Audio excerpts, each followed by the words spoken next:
Selamat pagi Bu, bagaimana kondisinya hari ini? Sehat? Alhamdulillah sehat Pak.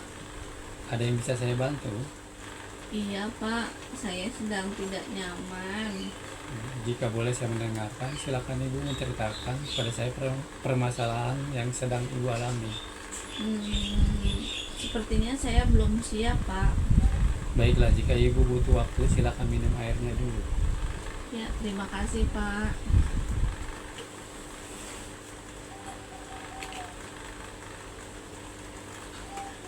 Saya melihat Ibu memegang gelas erat sekali. Sebelum kita lanjutkan, maukah kita tarik nafas sebentar bersama? Maaf Pak, saya tidak sadar sepertinya. Sepertinya kalau saya tidak memegang sesuatu itu saya sepertinya terasa hancur Pak. Boleh kita amati bersama apa yang terjadi di tanganmu saat ini? Saya merasa saat memandang tangan ini kayak seperti ada listrik Pak di ujung-ujung jari saya, dan dada sebelah kiri saya terasa sesak Pak. Bisakah kita beri ruang untuk sensasi itu? Mungkin dengan membayangkan napas kita mengalir ke area tersebut. Ini aneh Pak.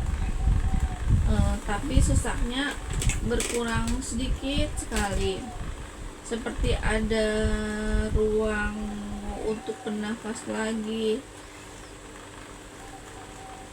Jika ada sedikit ruang itu muncul, apa yang perlu didengar oleh bagian ibu yang dulu selalu dikatakan lambat? Saya mendengar betapa dalam makna kata cukup itu untukmu. Mari kita simpan kalimat berarti ini sebagai bekal lanjutkan. Saya jadi malas ke kantor Pak, bahkan sering sakit perut sebelum meeting. Sakit perut sebelum meeting, seperti ada alarm di tubuhmu yang bilang ini situasi berbahaya. Benar Pak, saya takut sekali dihina orang. Apa yang paling membuatmu terluka dari komentar mereka? Komentar kerjaannya kayak anak magang, itu merendahkan sekali Pak. Padahal saya sudah cukup lama bekerja di perusahaan ini. Jadi ini bukan soal kecepatan kerja, tapi lebih pada penghinaan atas pengalamanmu. Apa yang biasanya muncul di pikiranmu setelah mendengar komentar seperti itu?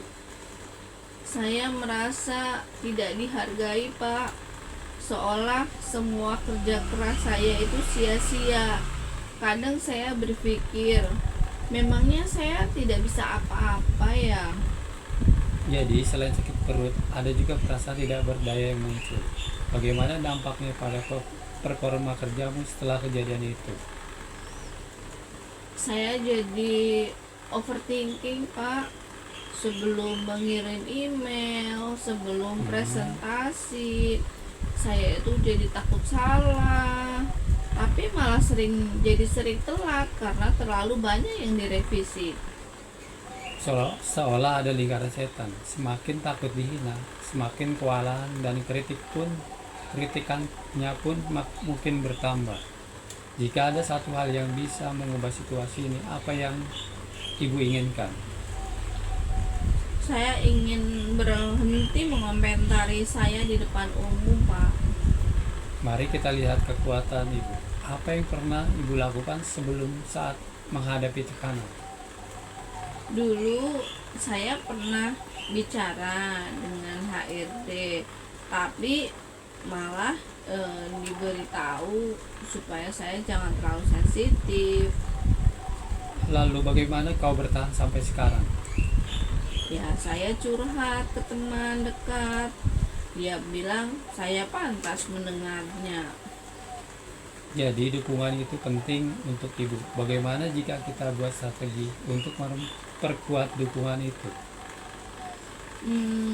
Mungkin saya bisa lebih sering berdiskusi dengan teman itu, atau saya mencari rekan lain yang pernah mengalami hal serupa.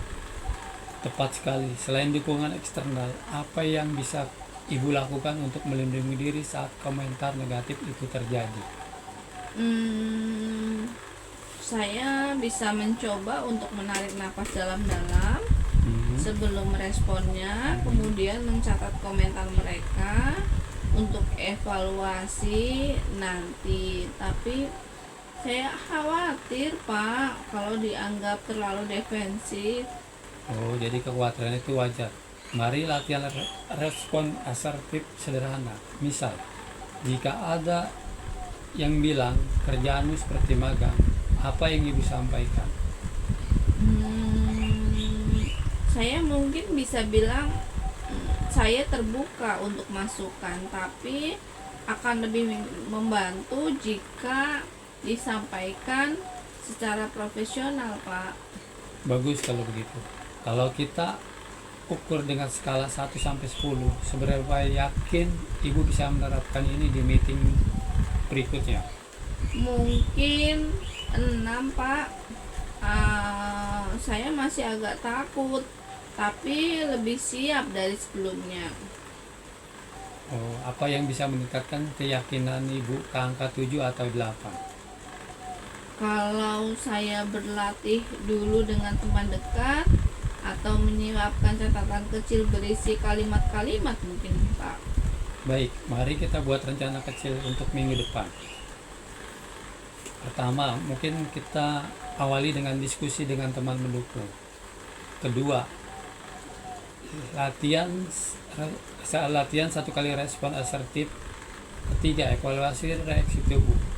Misal, apakah sakit perut ibu berkurang? Bagaimana menurut ibu?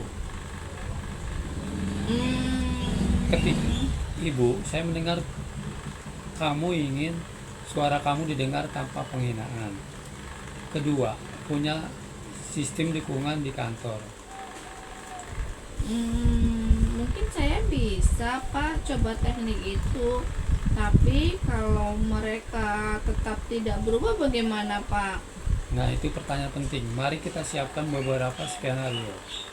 Pertama, jika situasi membaik, ibu bisa terus gunakan teknik ini sambil memperluas jaringan dukungan ibu. Kedua, jika belum berubah, kita bisa pertimbangkan untuk satu, mendokumentasikan setiap kejadian dengan detail. Misal, waktu, perkataan, dan saksi. Kedua, ajukan pertemuan formal dengan atasan, dalam hal ini HRD dengan bukti konkret. Ketiga, eksplorasi opsi lain, seperti rotasi tim atau pendampingan mediator. Yang penting di sini ibu sudah mengambil langkah untuk menghargai perasaan ibu sendiri, memberdayakan. Ketika ada sedikit ruang itu muncul, apa yang perlu didengar oleh bagian ibu yang dulu tidak selalu dikatakan lambat? Saya mendengar betapa dalam makna kata cukup itu untukmu. Mari kita simpan kalimat berarti ini sebagai bekal lanjutkan. Saya jadi malas ke kantor, Pak. Bahkan sering sakit perut sebelum meeting. Sakit perut sebelum meeting, seperti ada alarm di tubuhmu yang bilang ini situasi berbahaya. Benar, Pak. Saya takut sekali dihina orang. Apa yang paling membuatmu terluka dari komentar mereka? Komentar kerjaannya kayak anak magang. Itu merendahkan sekali, Pak. Padahal saya sudah cukup lama bekerja di perusahaan ini. Jadi ini bukan soal kecepatan kerja, tapi lebih pada penghinaan atas pengalamanmu. Apa yang biasanya muncul di pikiranmu setelah mendengar komentar seperti itu? Saya merasa tidak dihargai, Pak. Seolah semua kerja keras saya itu sia-sia. Kadang saya berpikir, memangnya saya tidak bisa apa-apa ya? Jadi selain sakit perut, ada juga perasaan tidak berdaya yang muncul. Bagaimana dampaknya pada performa kerjamu setelah kejadian itu? Saya jadi overthinking, Pak. Sebelum mengirim email, sebelum presentasi, saya itu jadi takut salah. Tapi malah jadi sering telat karena terlalu banyak yang direvisi.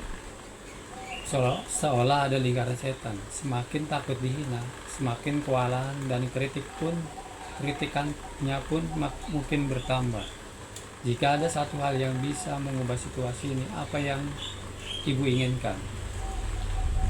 Saya ingin berhenti mengomentari saya di depan umum, Pak. Mari kita lihat kekuatan Ibu. Apa yang pernah Ibu lakukan sebelum saat menghadapi tekanan? Dulu saya pernah bicara dengan HRD, tapi malah diberitahu supaya saya jangan terlalu sensitif. Lalu bagaimana kau bertahan sampai sekarang? Ya, saya curhat ke teman dekat. Dia bilang saya pantas mendengarnya. Jadi dukungan itu penting untuk Ibu. Bagaimana jika kita buat strategi untuk memperkuat dukungan itu? Mungkin saya bisa lebih sering berdiskusi dengan teman itu, atau saya mencari rekan lain yang pernah mengalami hal serupa. Tepat sekali. Selain dukungan eksternal, apa yang bisa Ibu lakukan untuk melindungi diri saat komentar negatif itu terjadi?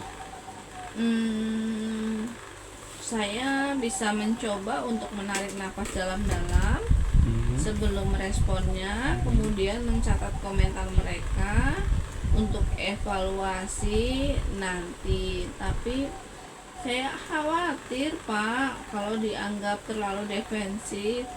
Oh, jadi kekhawatiran itu wajar. Mari latihan respon asertif sederhana. Misal, jika ada yang bilang kerjaanmu seperti magang, apa yang Ibu sampaikan? Saya mungkin bisa bilang saya terbuka untuk masukan, tapi akan lebih membantu jika disampaikan secara profesional, Pak. Bagus kalau begitu. Kalau kita ukur dengan skala 1-10, seberapa yakin Ibu bisa menerapkan ini di meeting berikutnya? Mungkin 6, Pak. Saya masih agak takut, tapi lebih siap dari sebelumnya. Oh, apa yang bisa meningkatkan keyakinan Ibu ke angka 7 atau 8? Kalau saya berlatih dulu dengan teman dekat atau menyiapkan catatan kecil berisi kalimat-kalimat mungkin, Pak. Baik, mari kita buat rencana kecil untuk minggu depan. Pertama, mungkin kita awali dengan diskusi dengan teman mendukung. Kedua, latihan 1 kali respon asertif. Ketiga, evaluasi reaksi tubuh. Misal, apakah sakit perut Ibu berkurang? Bagaimana menurut Ibu? Ketiga, Ibu, saya mendengar kamu ingin suara kamu didengar tanpa penghinaan. Kedua, punya sistem dukungan di kantor. Mungkin saya bisa, Pak, coba teknik itu. Tapi kalau mereka tetap tidak berubah bagaimana, Pak? Nah, itu pertanyaan penting. Mari kita siapkan beberapa skenario. Pertama, jika situasi membaik, Ibu bisa terus gunakan teknik ini sambil memperluas jaringan dukungan Ibu. Kedua, jika belum berubah, kita bisa pertimbangkan untuk 1, mendokumentasikan setiap kejadian dengan detail. Misal, waktu, perkataan, dan saksi. Kedua, ajukan pertemuan formal dengan atasan, dalam hal ini HRD, dengan bukti konkret. Ketiga, eksplorasi opsi lain seperti rotasi tim atau pendampingan mediator. Yang penting di sini Ibu sudah mengambil langkah untuk menghargai perasaan Ibu sendiri, memberdayakan. Baik sekali Ibu, untuk rencana yang bisa Ibu praktekkan di rumah. Selanjutnya, ada yang bisa saya bantu lagi? Sepertinya cukup, Pak. Baiklah Bu, jika sudah tidak ada yang perlu didiskusikan, kita tutup perbincangan kita pagi hari ini. Saya berterima kasih sekali Ibu bersedia hadir dan percaya pada saya. Saya mohon maaf jika ada kesalahan. Saya juga terima kasih, Pak. Terima kasih sekali atas bantuannya. Insya Allah minggu depan saya akan mendaftar untuk konsultasi kembali terkait perkembangan saya. Terima kasih, Pak. Terima kasih Bu.